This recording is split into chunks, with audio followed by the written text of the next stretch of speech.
Today we're going to be completing some Mun missions. Going to the Mun today. Into mission control.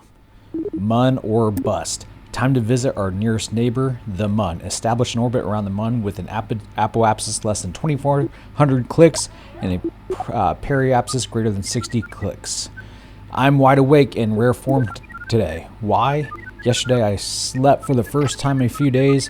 Who knew a caffeine crash could provide such restful sleep? Anyway, I brewed some fresh blah blah blah. No one cares. Got a minute? Poke around the mission tracker carefully though, then come back and submit your report. Good luck. Entering orbit around Kerbin is one thing, but being captured by the gravitational sphere of influence of another celestial body can be tricky. Use all your tools. Blah blah blah.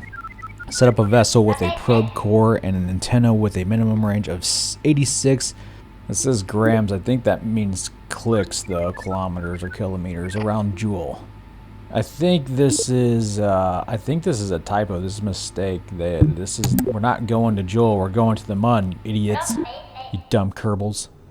All right, into the VAB to build our probe rocket. Yes. First time we head to the Mun, we're not going to actually be sending Kerbals there. We're going to pave the way, establish the path, light the path, if you will, with an unmanned probe, just so we know what we're getting ourselves into.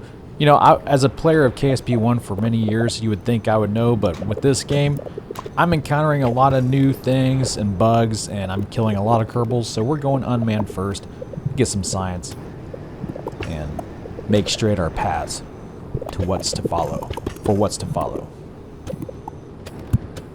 So, quick time warp of building the unmanned probe rocket, and then to the launch pad we go.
So we're still within the upper regions of the atmosphere. That's why we have a heating indicator on our probe there, but that will go away once we get over 70,000 meters.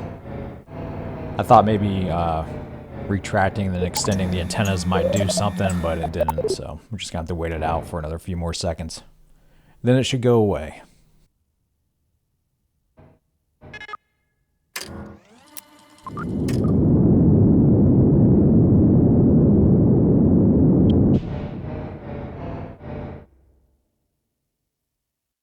Alright, so the orbital lines have disappeared. This bug still remains even after the Force Science update. So I spent a little bit of time actually trying to figure out if anyone has figured out a fix for this. And I'll just put it on screen here. Here's the instructions how you can fix this if exiting out and reloading doesn't do the trick. So now we have our lines back. We're going to go ahead and create a maneuver node to get to the Mun. I've covered this in a previous episode when KSP2 released, and even in KSP1 I did. So just visit those if you don't know how to get to the Mun and you're interested. Otherwise, we're going to continue on.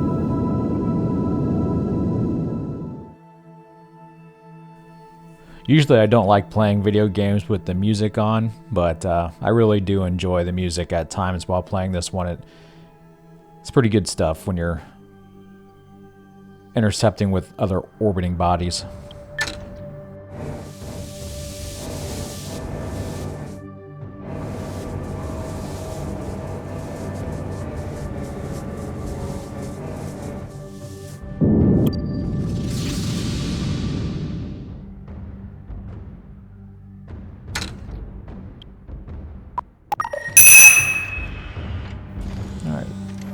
Collecting new science here around the Mun for the first time.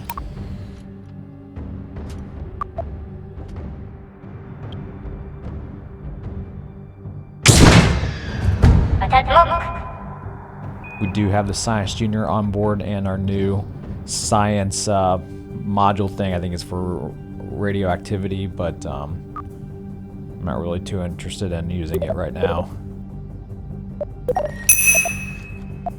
So we got some science for low orbit around the Mun now, and we deorbited this thing to crash it into the surface of the Mun.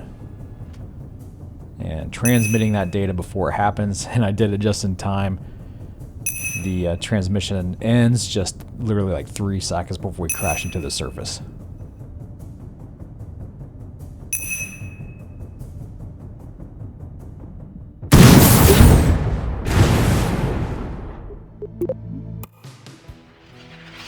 Submitting our mission report to get that 120 science. Yay, you did it. You did it. As of this moment, we're leading the space race. Yes, ours is the only agency participating, but it's still an achievement. A swarm of reporters has been knocking on our door. We're talking major press outlets. Space Weekly, the Kerboler Times, blah, blah, blah, blah. Are you Kerbal? Because those reporters are revolving around you. Blah, blah, blah. Don't worry, Newton has found various for I can do without all the jokes and stuff and all the nonsense.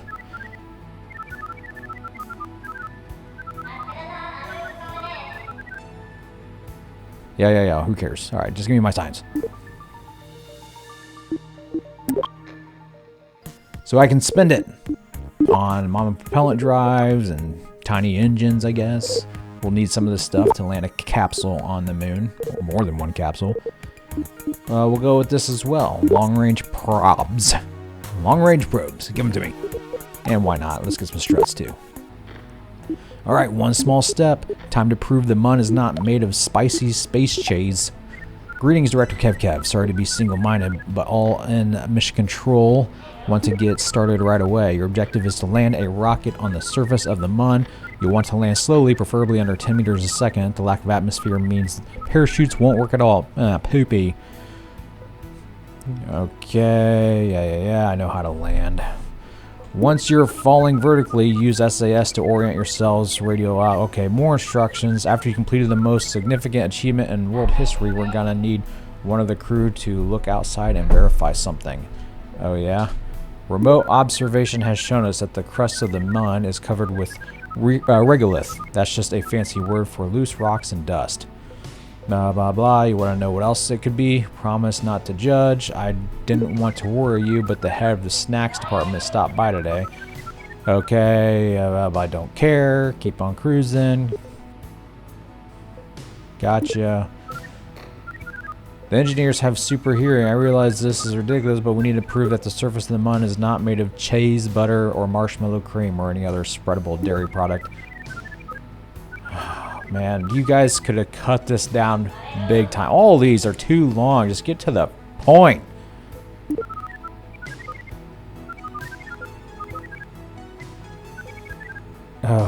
Kill me. Over and out. Click it. Look at me out. First dibs. Plant a flag within any mare on the moon. Those are those dark spots. Okay. Not too worried about these. Establish an orbit around Kerbin with an AP and P each between 99 clicks and 101 clicks. Alright, we will track that as well. No problemo.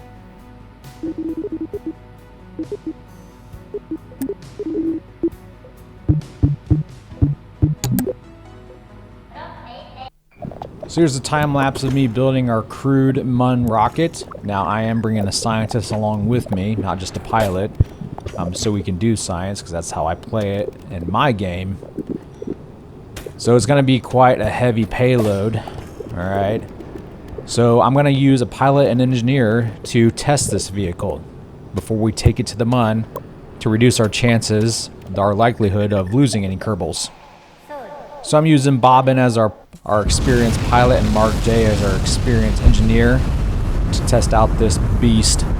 Now, in KSP1 career mode, which is what I usually play, I can get to the Mun pretty easily without having unlocked some more advanced parts and bigger tanks. But, you know, in KSP2, to get this thing to the Mun, since I don't have big tanks, it's going to require multiple tanks instead. That's how I'm going to get the propellant needed to get this thing to the Mun, which means even my booster stages will have boosters. I'll have boosters for my boosters. And, you know, I've never done that before. I never had to do that before in any meaningful way. So we're exploring a new territory here.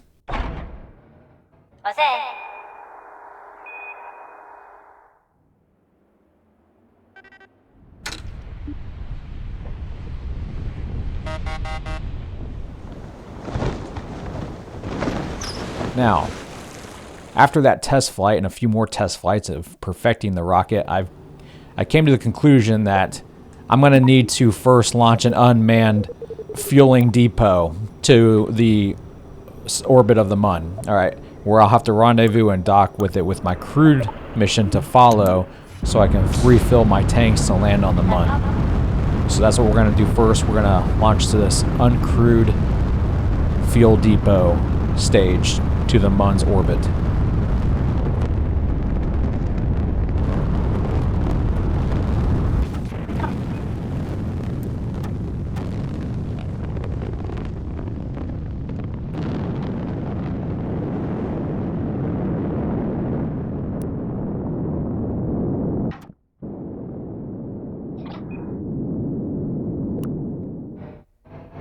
We're there.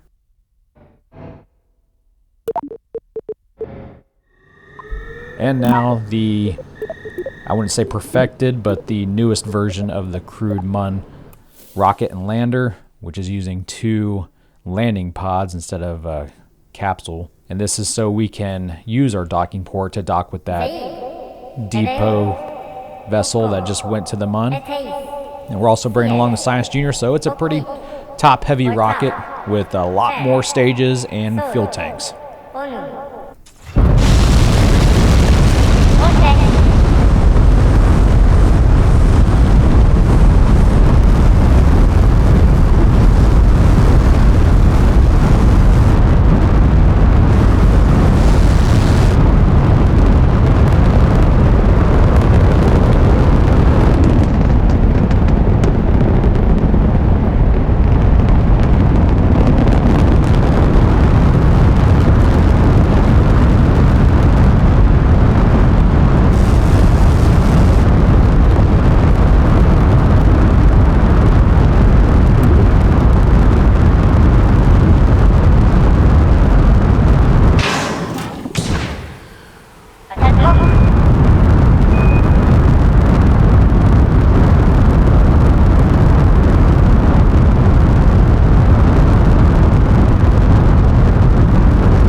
Okay, got my orbit line, setting up my maneuver node to get to the Mun.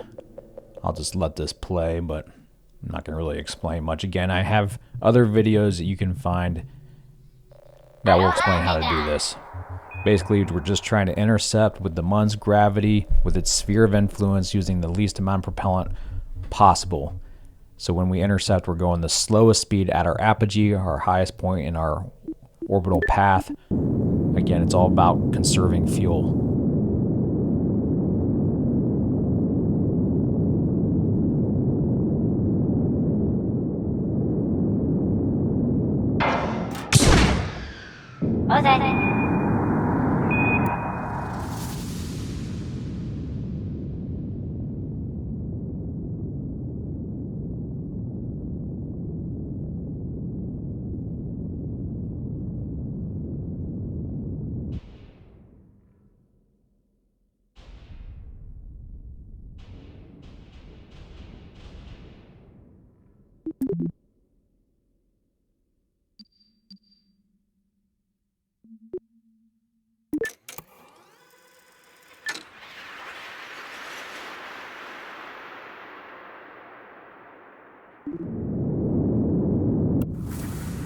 And now retro burning to capture ourselves inside the gravity or the sphere of influence of the Mun. So now that we're inside the gravity well of the Mun, we want to slow down so we don't zoom past it and zoom out of it. All right, we're captured. Now we're lowering our orbit, our periapsis, to equal the orbit perimeters of our fuel depot that's already there orbiting the Mun at about 25,000 meters.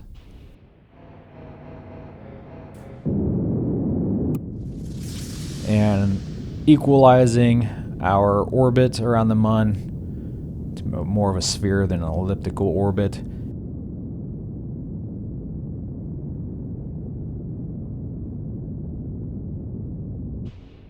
And now we are going to rendezvous with our refueling vessel. Again, I have a video that explains this, even in KSP2, back when it was even more bug-ridden than it is now.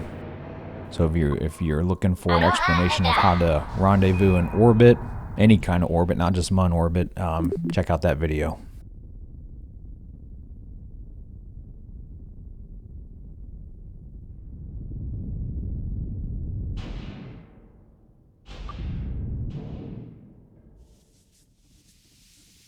I like playing with the docking parameters at their lowest, so it makes you work the hardest to actually dock these vessels. There we go, captured. And now that we're docked to our refueling vessel, we need to refuel our vessel. Both the monopropellant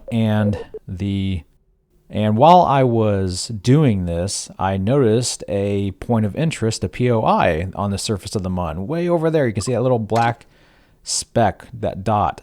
And I know from KSP1 that is going to be an arch. I don't know what it's called, but it's this big arch on the surface of the Mun. And I know in this game, in KSP2, we can get science if we get close enough to it. More science. So I decided to deviate my orbit from here before I go for a landing burn, which is going to cost more propellant. And had I thought about it, I would have kept our vessel docked to the refueling vessel to bring it with us. But thinking on my feet, I guess I don't make the best decisions. And as you can tell, I just ran into the vessel. So oops, no harm done.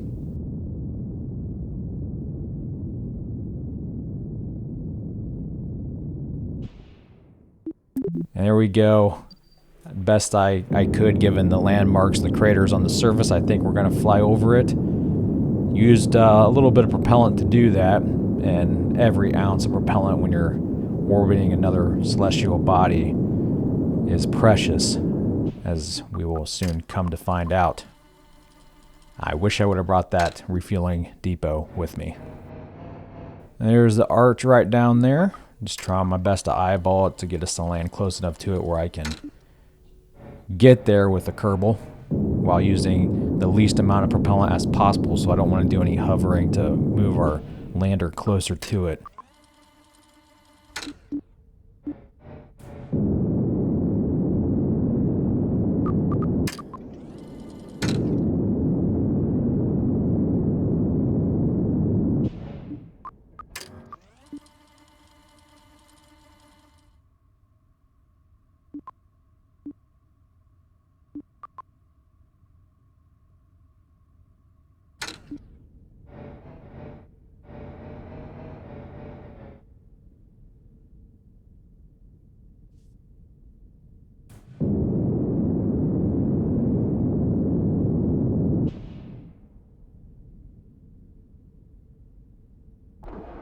Landing gear down. Name that cartoon. Hint, DuckTales.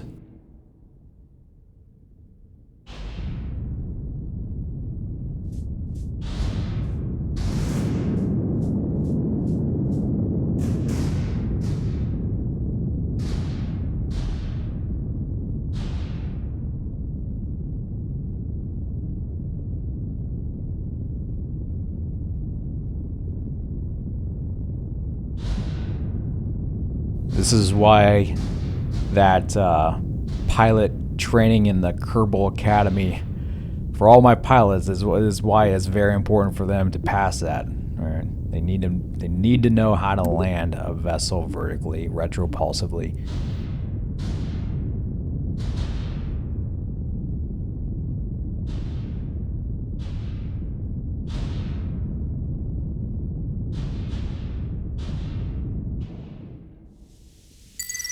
But we have lunar dust splashdown, as I'll call it. Man, this thing is so top heavy because this thing is so unstable. Not only because the landing legs suck, but because it's just stack on stack on stack. I don't like building landers this way, but working with what we got. So we're going to collect science before this thing tips over. We're using the Science Junior and whatever else we can.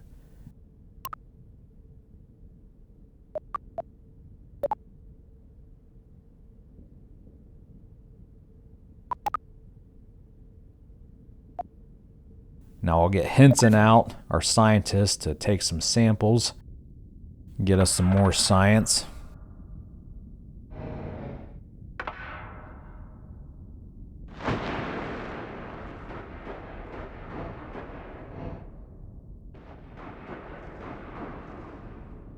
Yeah, he's got to do his moon jump first, his mun jump. All right, do your job. Quit yawning. Are we boring you? Come on, man. Take your science. Take your science or you're fired. I'll leave you up here forever. All right, we'll hang on to that. Next thing we're going to do is head over to that arch and get some special science. Fastest way to get there is to fly there. Jetpack activate.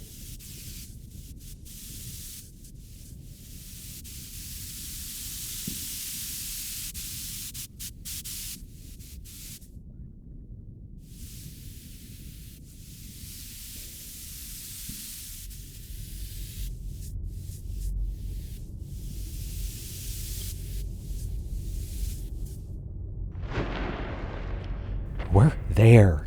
The music is becoming dark and ominous, and we're still boring Henson, apparently.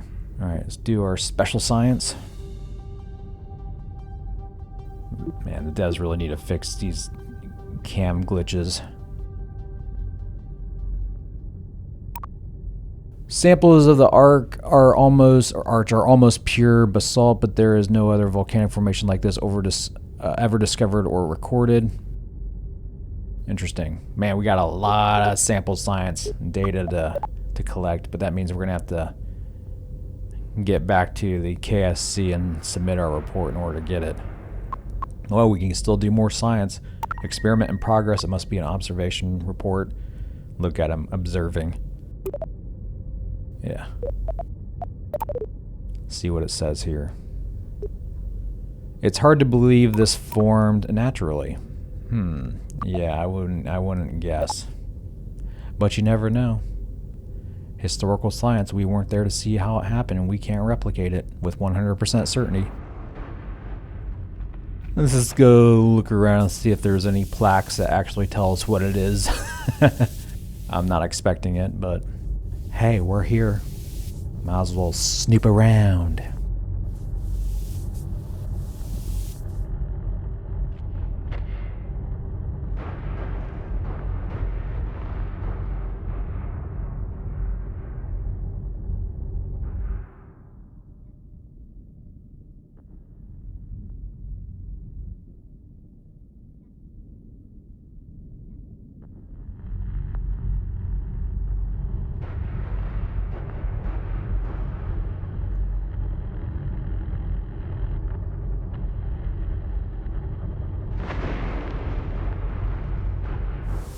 And of course, you know that I'm gonna fly to the top of this thing and see if there's anything up there, right? And of course, get a good view. Reminds me of the old-time Disney movie, The Rocketeer, one of my favorites growing up. The Rocketeer, highly recommend it. Not to be confused with Rocket Man, which is also another good Disney movie.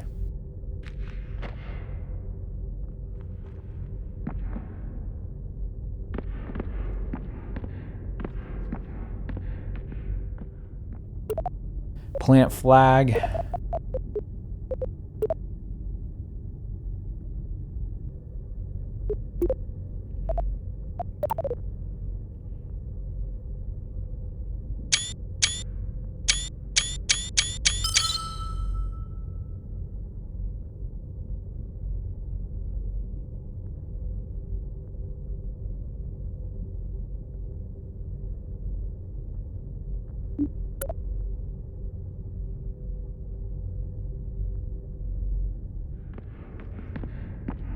And time to base jump and fly back to the lander. Maybe let R's and C come out for a little moonwalking, mun walking.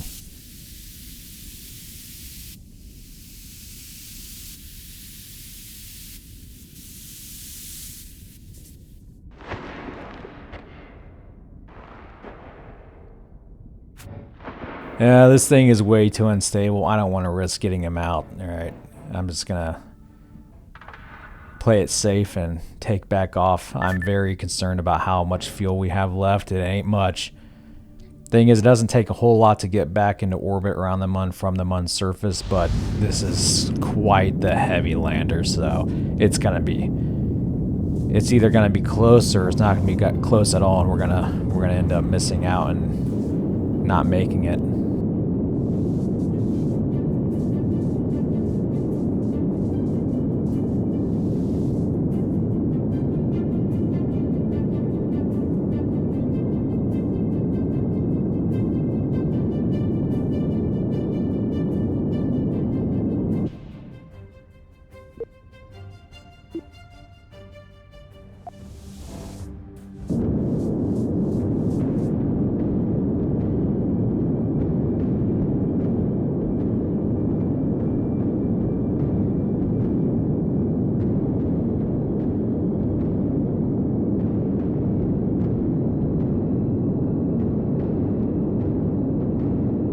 Alright.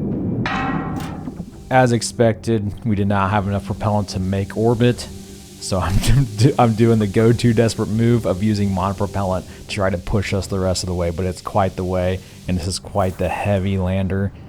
It just ain't in the cards, man. We are doomed, so the only thing we can do now is ask God to bring us into his kingdom and transmit the data to back to KSC, so at least they can use it to continue on with the exploration.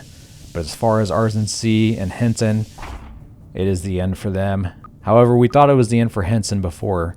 All right, he did crash before and survived, but I highly doubt that's going to be the case this time. I salute you, gentlemen. Thank you for your service.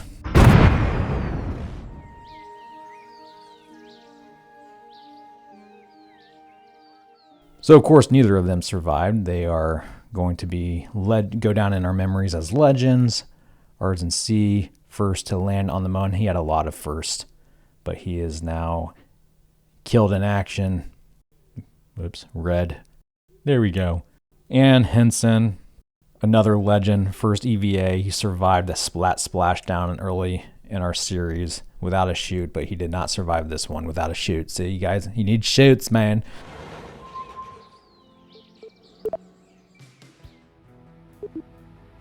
Alright, let's collect what science we can. We landed on the Mun. We did it. You did it. With this achievement, the entire Kerbolar system is ours to explore. We're getting some next level science from the crew's observations, and the head of the snack department finally left. Yeah. The Mun is definitely not edible. All in all, I'm glad the cheese thing is behind us. Yeah. Mojitos for everyone. Science for me. Ooh, that's still a lot of science for killing 2 Gerbils. Not bringing it back. We also accomplished first dibs, so that's 80 more science that we get. Great work. Looks like we pleased Maxo Construction. They clearly think a lot of themselves. His note said, "Congrats on becoming relevant, F." Yeah, I don't even care. Thanks, science. Alright, let's spend it. On to power launchers, and this should unlock level 2. Tier 2 unlocked. Here we go. Apparently we can go to Duna now, but Mimus would be next. We'll go ahead and get medium orbital rockets as well. These are the things I really wanted to land on the Mun. But that's going to wrap up this one, you guys. Part 5 is complete. Thank you for watching. Godspeed to you.